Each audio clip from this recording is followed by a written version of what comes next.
What's up guys, Justin here with the SketchUpEssentials.com. In today's video we're going to model a water tower inside of SketchUp. Let's go ahead and just jump into it. Alright, so a shape like a water tower is fun because it really kind of makes us think about some things like symmetry. So what we're going to do is we're going to start off and we're just going to model out the posts. So I'm just going to draw a rectangle that's 6 inches by 6 inches. Or maybe 8 inches by 8 inches. So I'm just going to type in 8, 8 and hit the enter key. I'm going to go ahead and I'm going to push pull that up to a height of, we'll call it maybe 20 feet, something like that. So what we've got is we've got a singular post in here. But what we want is we want to have a post that goes up and then in. And so in order to start with this, probably what I'm going to do is I'm going to go ahead and triple click on this and make it a component because it's a repeating object. We'll just call this corner post right here. And what I want to do is I want to start by figuring out what the base size of this object is. So maybe it's going to be, so I'm just going to draw a rectangle that's 12 foot by 12 foot to give me kind of a guide, maybe 15 foot by 15 foot. Well, then what I want to do is I want this to move up 20 feet. So I'm going to use the move tool in copy mode to create a copy right here. Well, in this case, I want this to be a little bit smaller. And for right now, we'll just scale this in. Remember that you can select it and tap the S key and then hold Control and drag in order to scale this in. But I'm going to say this is going to get scaled in to maybe like 75% of what the size was down below. And I'm going to go ahead and I'm going to group both of these so I don't have to worry about things merging together. Well, then I'm going to start working on my posts. So what I want to do first is I want to come in here and I want to make this post fit this corner. So to do that, all I'm going to do is just double click in here and select this top surface. And I'm actually going to move this so that this point aligns with this corner right here. So now I've got a sloping post. Well, then what I can do is I can use the rotate tool in copy mode in order to create copies of this around the corner. So I'm going to tap the Q key to activate that tool. Then I'm just going to move the mouse over this midpoint and this midpoint, and I'm going to click like this, right? So I'm going to click and then I'm going to click again. But the problem is right now when I do that, it's not creating a copy. So I want to make sure that I tap the Control key so that I make that copy. And then I'm going to click and then I'm going to type in times 3 and hit the enter key. And so what that did, right, is that created a copy around, or it created 3 copies in a circle, just like this. All right, so now I'm going to add the supports that run around the outside here. And this can get a little bit tricky because these are sloping both up and in, which is a little bit frustrating. So what I might do though is I'm going to go ahead and I'm just going to draw this as if it was a board in space. So I'm going to say it's 1.5 inches long.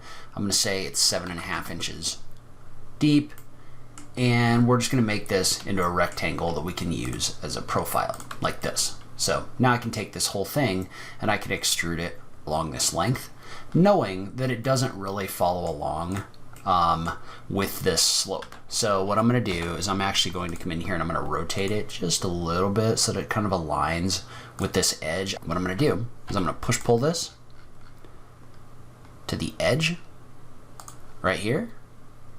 So I'm going to move the top so that it aligns with this edge. If you want to, you can take the bottom and just kind of extend it along the green axis as well, if you decide that you want to do that.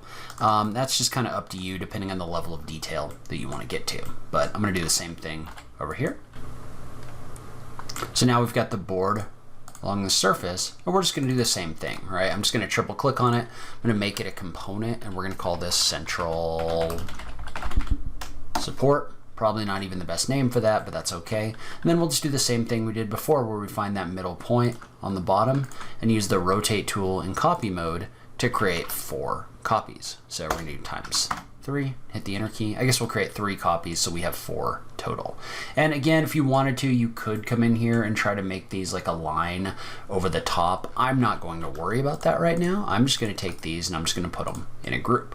So now we've got our diagonal supports here and our middle supports here. And now we have to figure out what we want to do with the cross supports that go on the outside here, right? Because you're going to have a support that runs from here to here like this, or you might have it on the inside of your board. So what I like to do, and this is going to be something that isn't going to give us the exact, it's going to give us a little bit of a distorted board, but again, for what we're doing right here, I'm not really ultra concerned about that.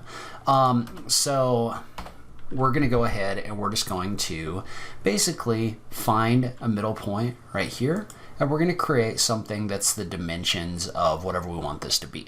So in this case, for example, I've found my midpoint, and I know that this board is going to be 1.5 inches wide, so I'm going to do a 0.75 here, and I'm going to do a 0.75 here, like this. So what I've done is I've found 2 different points in here, and now what I can do is I'm actually going to use this edge right here as an inference point, and I'm going to draw this to be 7.5 inches. So what I've done is I basically found a point right here, or I've used that edge so that I could draw along this, and I'm just going to use the move tool in copy mode to create a copy like this. So what I've done is I've generated a surface in here that's going to give me the size of the board that I want.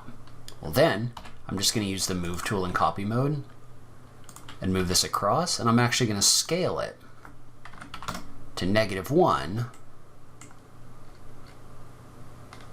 like this. And we're going to move it across to this point. Well, then I'm going to make a copy of that, and what I can do is I can use basically this level of this point right here, so I'm inferencing to this, and I can use the move tool in copy mode to create a copy that follows along with the surface like this. Right, so I can move this up, so now I have this profile that follows along with the slope of my object. Well, then I'm just going to use the line tool and just draw edges across the 4 corners in here. And again, note that you are getting a very slight distortion of the board size in here. So if you're trying to model everything like laser straight or laser level, then you might be a little bit off on this. I'm not really worried about that. So for what I'm doing, I'm trying to make more of a visual for this water tower. So I'm just going to erase this right here. Right click on this to reverse my face. And we're good to go. And so then the question becomes, do you want to model everything so that you've actually got a board that runs across here and runs into this? I really don't. I'm just going to take the whole thing and triple click on it, and we're just going to call this diagonal brace. And then I'm just going to use the move tool in copy mode to create a copy. I'm going to use the scale tool to flip it to -1, and then I'm just going to move it back like this. So I'm going to move it over here so it runs into this surface, and again, it's running right into the middle right there. So it's really doing what we want it to do. So now we've got our 2 diagonal boards right here, and actually if you wanted to, you could come in here and cut this out by drawing lines if you didn't want these 2 boards overlapping. Again, I'm not really ultra worried about it, but you could do that if you wanted to. But then I'm just going to take this whole thing, I'm going to make it a component, and I'm going to call it cross braces. And then I'm going to use the move tool in copy mode, or the rotate tool in copy mode, to create a copy. So that rotate tool in copy mode for something like this is super valuable. So now we've got our cross braces running across like this. I'm going to go ahead and put these in a group. So now we've basically got our support framing. There's other things that we could add in here, but for the sake of what we're trying to do right here, I'm not going to worry too much about it. What I'm going to do instead is I'm going to give this a little bit of thickness. And there's 2 different ways we could do this, right? We could give this a little bit of thickness right here to whatever the thickness of your boards would be. So in this case, say that they were going to be 2x6s, we'd do 5.5 inches like this. You could also come in here and manually model out those boards, which I think might give us an interesting look. So let's go ahead and do that. So what I'm going to do is I'm going to draw a line across here. I guess these would be laying down, so they would have a thickness of 1.5 inches, right? Then we could say that this board is going to be 5.5, like this. So we've got a profile Now I'm just going to extrude this across so that I have a board. And we might actually want to extrude this over, maybe like call it an inch. So we'll go ahead, we'll do that. We'll make this a component and we'll call it 2x6 board, which is not very descriptive now that I think about it, but that's okay. And then we'll move this over so that we've got an inch overhang over here. But then we're just going to use the array tool in order to create copies of this. So I'm going to say that I've got maybe a 1/4 inch gap in between these. But then what I can do is I can use the move tool in copy mode and pick this corner as my base point, move my mouse over here. Well, then I can type in times and the number of copies I want to make. So if I type in like times 22 and hit the enter key, that's going to give me a board right here. So what that's allowed us to do is create these boards running all the way across. Now, if we were doing something like this, we would probably have a face board in here first. So I'm going to go ahead and select these and make this a group. And I'm going to move this up. We'll call it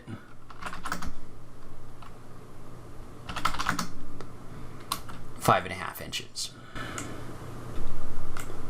And what I'm going to do is I'm just going to draw this corner piece right here, or not the corner piece, but the profile of what I want this board to look like this. Well, in this case, I want this to run all the way around the outside. So what I can do is I can just draw a rectangle from that corner to that corner, which is going to act as a face. Well, then I can select that face and use the follow me tool to extrude this around the outside really quickly. And then I'll just delete out this extra piece. Now, the one thing I don't like about this, let's go ahead and let's hide all of this down below. One thing I don't like about this is this came in here and this put these in with the faces all in the wrong direction. So I'm just going to double click, right click and reverse the faces. Then I'm also going to close in my corners because it didn't do that either. But now we've got this kind of perimeter board situation, and if we wanted to, we could take this end, and this isn't going to be perfect because this is diagonal, but we can make a copy that goes to the center like this.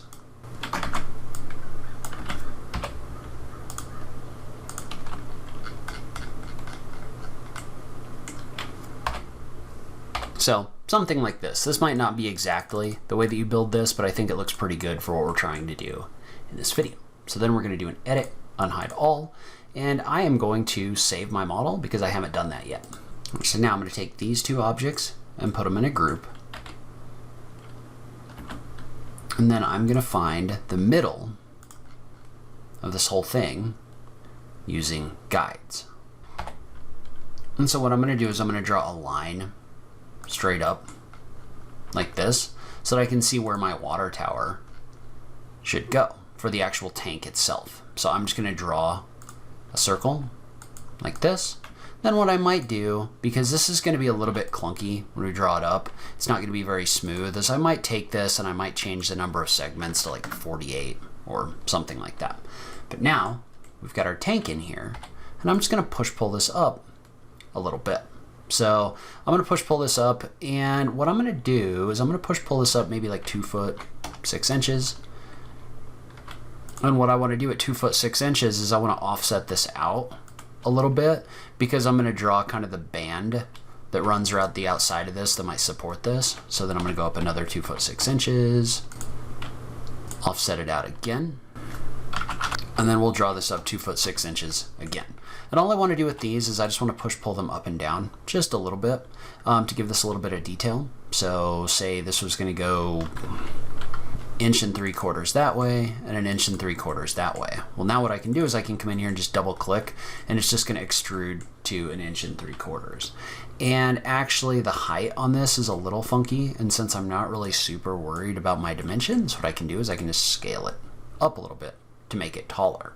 So again, if you're trying to draw like an actual set of plans, obviously you can't do that, but we're not, so this is going to work just fine. So now we've got this in here. We're just going to make this a group. And now we're going to add the lid to this, or the roof. So we're going to come in here and draw a line up, and we're going to assume this is going to go out like this. We're assuming it's going to overhang maybe like 12 inches. And so I'm going to go ahead and right click and explode this just for a second so I can get this surface, but I'm going to use the follow me tool in order to extrude around the outside. So I'm just selecting a path, activating the tool, and then clicking here. And then one other thing that you're probably going to want to do is draw a line across the bottom just to make sure this is a closed surface like this.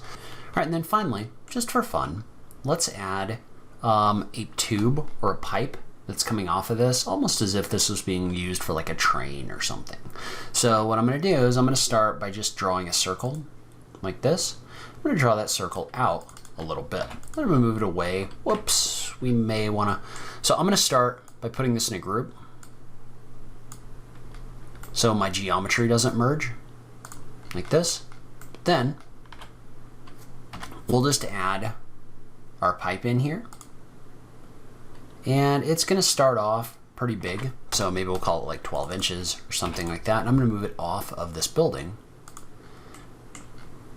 But what a lot of these pipes do is they start wide, because I think they act as kind of like a funnel.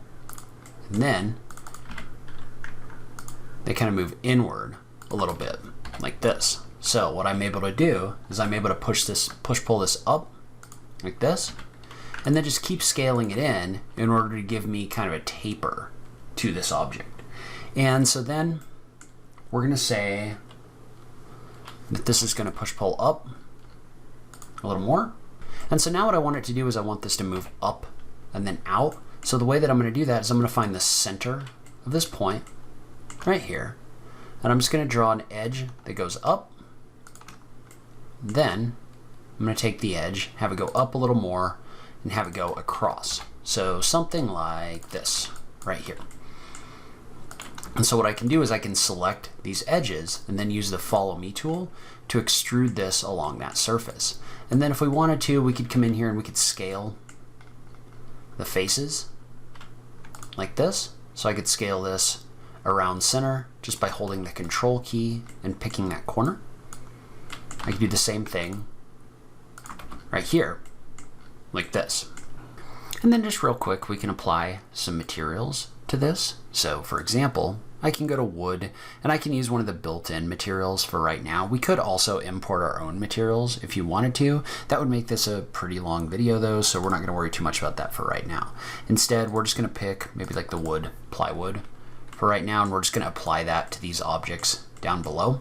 And we might go find something a little bit better later if that's something that you're interested in, but I'm not going to worry too much about it for right now. I'm just going to apply plywood to all the wood down below.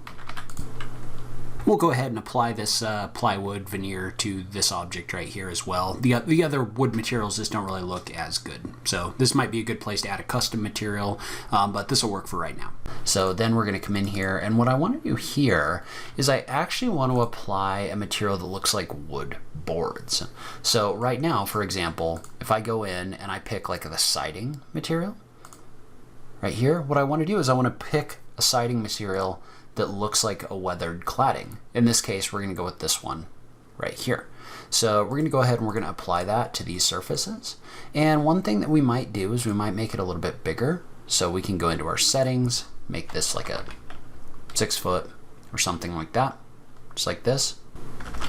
And note that the mapping on this and some of the edges isn't especially good, so you're getting a little bit of doubled up materials in here. There are extensions like Through Paint that you can use in order to fix that, but if you're doing something quick, like if this is a background model or something like this, it really doesn't matter all that much. And so now I'm just going to come in here and I'm just going to select these two surfaces like this, and I'm going to apply this wood lumber material to this. So now we've got wood going around the outside, and then we just have to come in here and add our shingles. So we're going to go to our roofing, and we'll go ahead and pick maybe this wood shingles material. And so notice how this isn't applying this material very good, because this is a smooth curve around here. Well, what we might do instead is we're going to use a little bit of a workaround, and we're actually going to adjust what this is up here. So I'm going to get rid of this, and I'm actually going to draw a circle from the center out to a little beyond this, But in this case, instead of doing something smooth like we just did, I'm going to take this and I'm going to make it something like 8 segments. So when I make it at 8 segments, what it does is it goes from being a circle to being an octagon. Well then, if I come in here and draw a line up and draw a triangle like this, we can use the follow me tool, and what that's going to do is that's going to give me a roof that's a little more a little less of a cylinder and a little more like it was built with pieces of plywood. Well then, if you click on this, notice how the materials are going to map a lot better. They are not perfect, so we might have to do some things with material mapping depending on how hard we wanted to work on this. And so then we can come in here and we can apply a metal material to this object like this. I'm going to rotate it out just a bit so that it's not overlapping with my object right here, and we're good to go. So I don't usually do videos that are quite this long, but I'd love to hear from you. Is this something you'd like to see more of in the future, where we get into these long form modeling things? I just love having that conversation with you guys. Remember that the SketchUp Essentials course is on sale through Friday night of this week. So if you are interested in learning how to use SketchUp, this is a great time to jump in on that. As always, thank you so much for taking the time to watch this, and I will catch you in the next video. Thanks, guys.